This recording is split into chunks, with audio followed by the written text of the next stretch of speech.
Hello and welcome to another episode of Your World. This week host with me, Adrian Arikusumo. And now let's begin with our first segment of the day, where this week Muslims worldwide, including Gaza and Indonesia, are celebrating Idul Adha 1445 Hijriah. Despite the conflict, children in Gaza are celebrating the festivities. Meanwhile, in Indonesia, people flock to Istiqlal Mosque for pre-dawn prayers.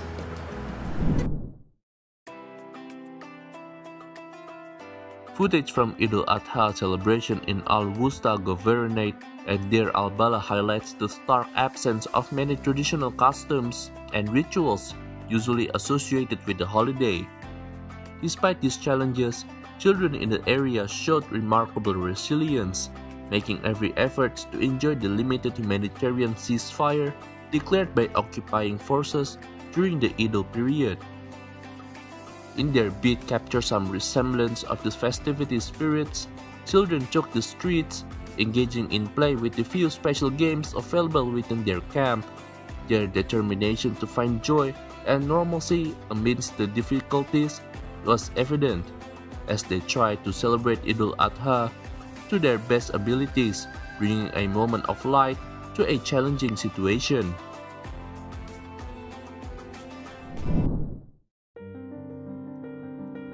Scenes from the atmosphere of Idul Adha in Al-Wusta Governorate and Deir al-Balah showed the absence of many traditional features and rituals of Eid. Despite this, the children made every effort to enjoy the brief humanitarian calm announced by the occupation during the days of Eid.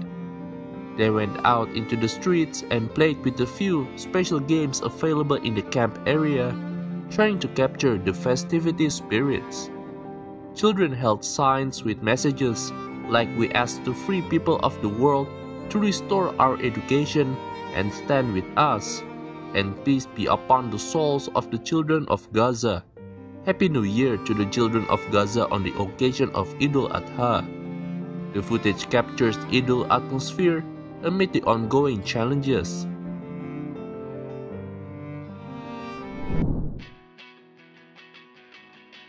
Palestinian women in Deir al-Balah baked date-filled cakes for Eid al-Adha, but this year's celebration too somber due to the Israel's ongoing offensive. Footage from Palestinian news agency Wafa shows women in Deir al-Balah baking date-filled cakes for Eid al-Adha. These cakes will be distributed to people at a displacement center. Eid al-Adha, the festival of sacrifice, marks the end of the annual Hajj pilgrimage and includes the ritual slaughter of animals. This year's celebration is somber as Israel's offensive continues.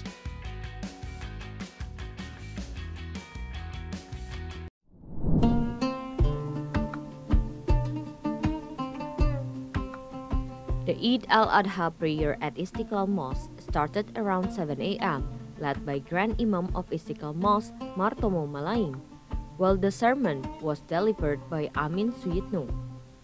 The congregation had started to come to the mosque since the dawn prayer. Among the people performing Eid al-Adha prayer in the mosque were Vice President Ma'ruf Amin and wife Wuri Ma'ruf Amin. Several ministers also prayed at the mosque, such as Tourism and Creative Economy Minister Sandiaga Uno, Trade Minister Zulkifli Hasan, Agrarian and Spatial Planning Minister Agus Harimurti Yudhoyono, and Constitutional Court Judge Arsul Sani. The Eid al-Adha prayer in Istiqlal Mosque exuded the spirit of solemn and solidarity. Meanwhile, an official of Istiqlal Mosque management said that the mosque received 50 cows and 12 goats this year. Istiqlal Mosque will slaughter the sacrificial animals on Tuesday and distribute the meat to around 30,000 points. There will be no direct distributions to the people living around Istiqlal Mosque.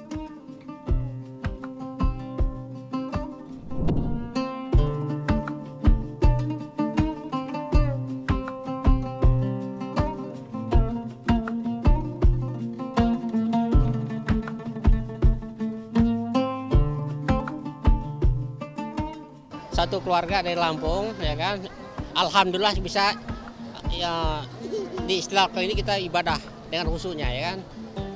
Berangkat dari jam 3:30 tadi dari Cengkareng. Tadi berangkat itu dari lokasi setengah 7. Pas banget, sampai sini langsung sholat. Today, I came like maybe 6 a.m. in the morning, and I thought it'd be quiet, but it's so busy.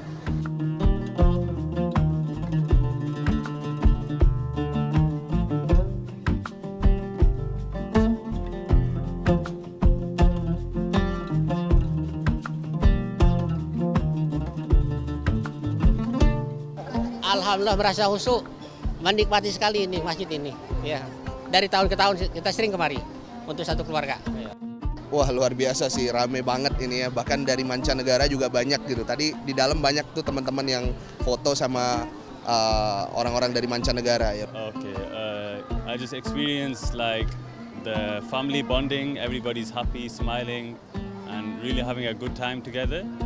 I just feel like in the UK it's not so much like that because it's not a Muslim country, so usually just the men that go pray in the mosque and then they go home and spend time with the family. But here I feel like families have brought everybody out and then they will spend the day together, hanging out, having a good time. So yeah, I really like it.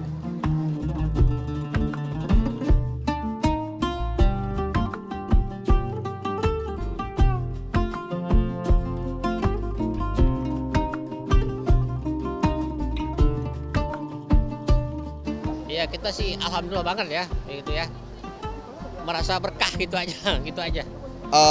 Idul Adha hari ini itu sangat bahagia sebenarnya, tapi cukup sedih. Ada salah satu saudara kita di Palestina yang tidak bisa merayakan seperti kita di Jakarta di Masjid Istiqlal ini. Idul Adha is really important. It's just like to remember what we have in our life, feel grateful, and always to remember the less fortunate, especially what's going on around the world today. So we should always feel grateful and then just be happy, like because you never know when life is gonna end. So we should always be grateful, enjoy life, be good to people, and yeah.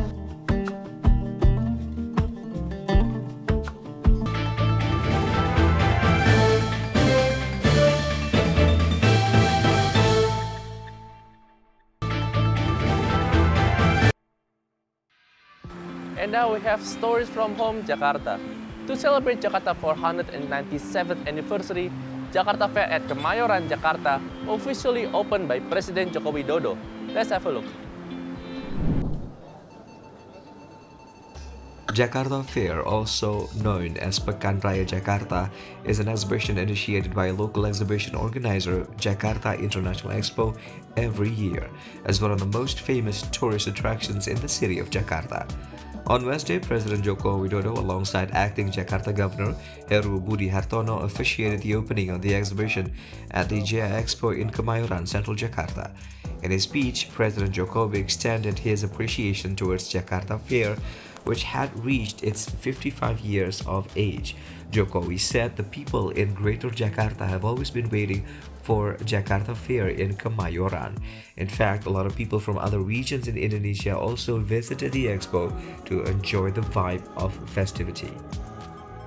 Jakarta Fair ini adalah sebuah event yang sangat ditunggu-tunggu oleh masyarakat Jakarta, oleh warga Jakarta, dan juga warga Jabodetabek serta Indonesia.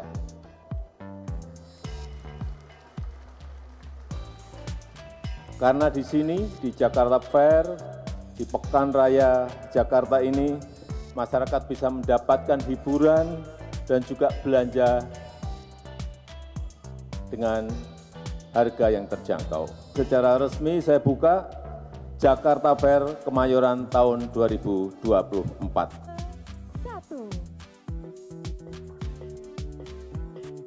Meanwhile, Heru Budi Hartono said Jakarta Fair has a long history that is rooted in the culture of Jakarta as an urban city. The first Jakarta Fair was in 1968 in the form of a small exhibition held in the National Monument or Monas area in central Jakarta. Now, Jakarta Fair has transformed into a modern exhibition which showcases various quality of Indonesian products. The Jakarta Fair 2024 is also held to celebrate the 497th anniversary of Jakarta. As the acting governor of Jakarta, Heru Budi said this year's Jakarta Fair promotes national economy that is able to compete at the global market as its main theme. The Jakarta Fair 2024 run through July 14th at the Jaya Expo Mayoran, Central Jakarta.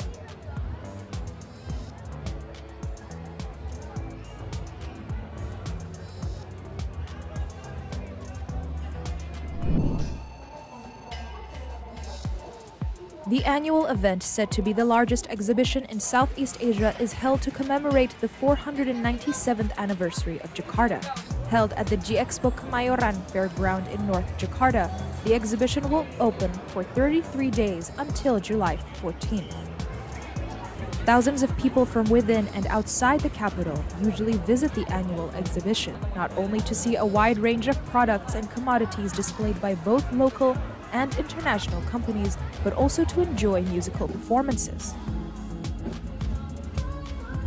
In addition to taking a look at the wide range of products and enjoying the musical shows, the visitors can also try traditional foods and see the latest culinary trends.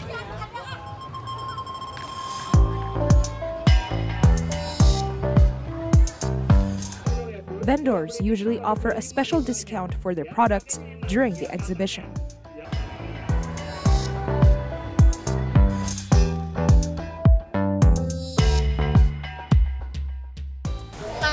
Dia kan cuma ada setahun sebulan doang ya, jadi ya buat saya sih wajib sih karena banyak stand makanan yang saya suka dan harganya masih murah-murah, jadi saya tertarik aja gitu kan, dan pasti rame, banyak makanan yang bervariasi, jadi saya suka aja datang ke sini gitu.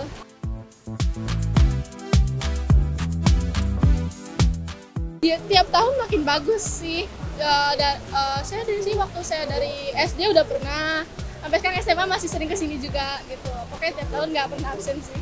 Yang paling berkesan ya paling jalan bareng orang tua, terus kayak hunting makanan gitu kan, nyobain makanan sana sini gitu sih.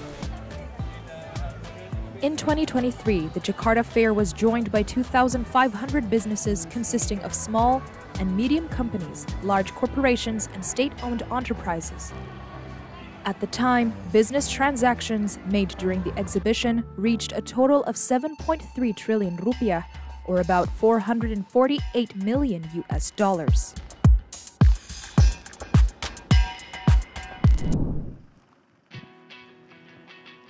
President Joko Widodo told the press in Semarang on Monday the flood embankment project was built to prevent tidal flooding on the fisherman village in Tambak Lorong.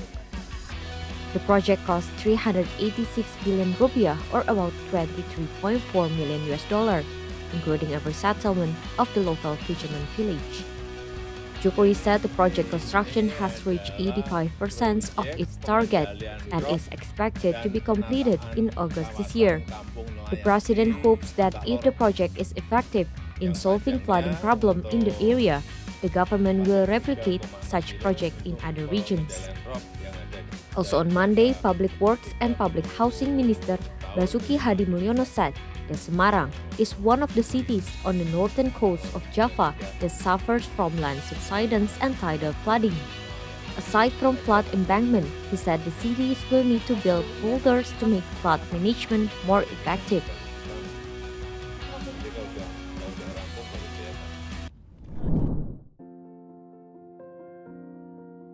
The top economic minister Erlangga Hartarto said in a statement in Jakarta on Monday that currently the new office of the Coordinating Economic Ministry in Nusantara, East Kalimantan, was being prepared. Once it is done, the ministry will immediately start the relocation process. Erlangga said the ministry has prepared the list of names of civil servants to be relocated. However, he did not mention the number. Meanwhile, the Ministry Secretary Susi Wiono Mugiyarso said 3 are 4 coordinating ministries that will relocate to Nusantara before other ministries and institutions. Secretaries of the 4 coordinating ministries will also move at the same time when they are ready. The four coordinating ministries are the Coordinating Economic Ministry, the Coordinating Maritime and Investment Affairs Ministry, the Coordinating Human Development and Culture Ministry, and Coordinating Political, Legal, and Security Affairs Ministry. Aside from the four coordinating ministries, officials who handle state and presidential palaces will also be the first one to relocate to Nusantara.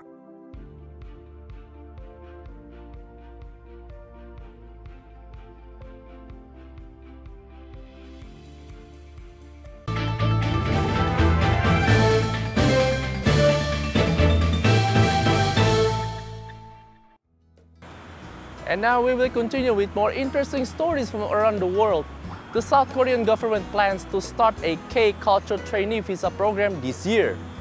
This will allow foreigners to learn K-pop choreography at Korean entertainment companies. Stay tuned for more stories only on Your World. After graduating from Vietnam National University of Forestry, Nguyễn Văn Hiểu decided to return to his hometown to start a business with pine trees. His family owns 2 hectares with over 1,000 trees ranging from 5 to 10 years old. As a rare native tree species, Koto pine trees have a small canopy and can withstand all weather conditions. Whether it is a seedling or has been cultivated for many years, the pine tree can bring income for the gardener. Luong's family is one of the households that has benefited from his native tree species. In March 2024, the Koto pine trees were granted a trademark registration certificate by the Department of Intellectual Property, Ministry of Science and Technology. The People's Committee of the district also approved projects to preserve and develop the Koto pine trees.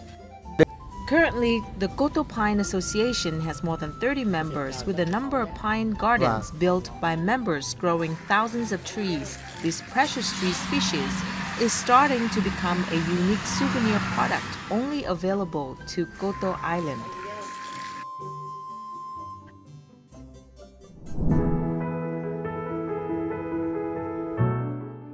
Gopal Nath from Chanmari Bangali village of Bishwanath district lost both his legs in a road accident in 2014. Doctors performed 5 surgeries but could not save his legs. However, Gopal, with the courage to fight against the challenges of life, did not stop. Starting his life once again from scratch, Nag tilled his land, started a tea garden, grew vegetables, making his days better. He is now a successful farmer and has become a role model for many people. Gopal does all the work by himself, ranging from plowing, sowing seeds, and harvesting. The young farmer was also awarded as an ideal farmer on Republic Day. Nag stands tall amid all adversities and continues to inspire others despite disability.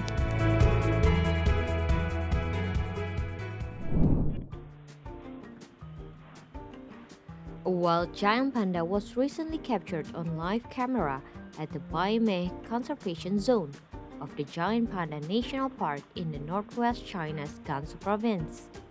The panda was wandering in the forest after eating.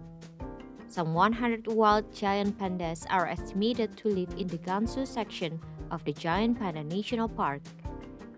Recently, authorities deployed 600 live cameras in areas of high wildlife activity in the sections to capture wildlife activity and upload real-time data to the monitoring center. More than 100,000 clips of 21 wildlife species have been uploaded to the center.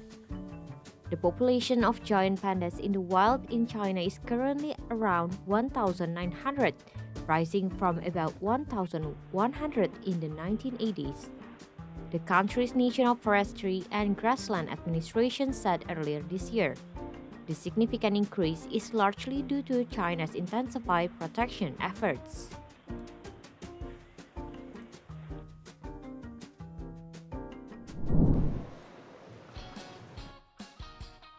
The South Korean government intends to launch a K-culture trainee visa program later this year for foreign visitors who wish to learn K-pop choreography at Korean entertainment companies.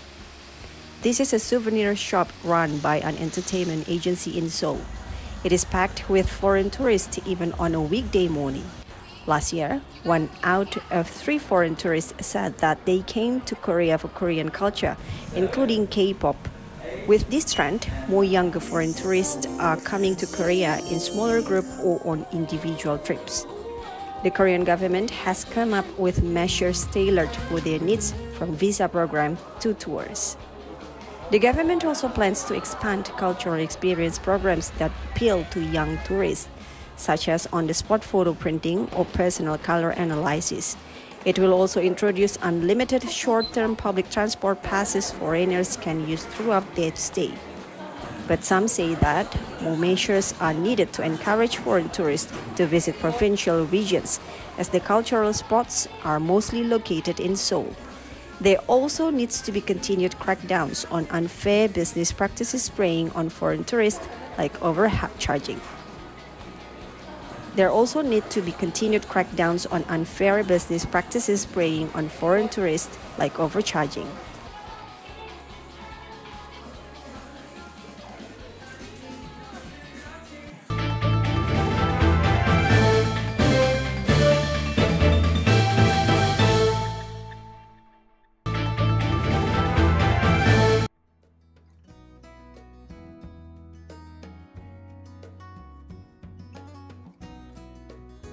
We hope you enjoy for today's episode of Your World. I'm Adrian Aryokusumo. Thanks for watching and see you next week.